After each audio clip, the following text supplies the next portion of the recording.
আজকে খুবই অসাধারণ একটা কাজ দেখাতে যাচ্ছি এবং খুবই গুরুত্বপূর্ণ। সেই কাজটা কি, এই যে ইমেজটার উপরে ওয়াটারমার্ক আছে আর এটা কিন্তু ফুললি জেপিজি ফরম্যাট। তো এরকম একটা জেপিজি ইমেজ থেকে আপনি এই ওয়াটারমার্কগুলো কিভাবে রিমুভ করবেন।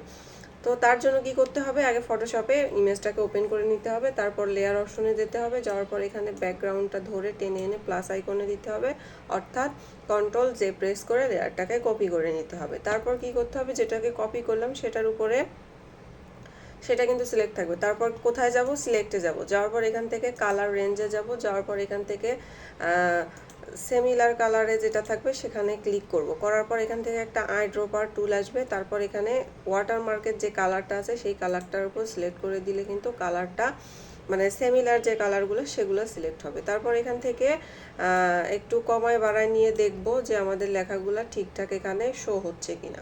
তো তারপর কিন্তু ওকেতে ক্লিক করার পর এখানে দেখা যাবে যে সবগুলো ওয়াটারমার্ক লেখাগুলো সিলেক্ট হয়ে গেছে। দেন আমরা কি করব, এখান থেকে আবার সিলেক্টে যাব, যাওয়ার পর এখান থেকে মডিফাই থেকে এক্সপ্যান্ডে যাব, যাওয়ার পর এখান থেকে এক্সপ্যান্ড বাই 3 থাকবে, তারপর ওকে করে দিব। ওকে, দেন আমরা এডিটে যাব, যাওয়ার পর এখান থেকে ফিলে যাব, ফিলে যাওয়ার পর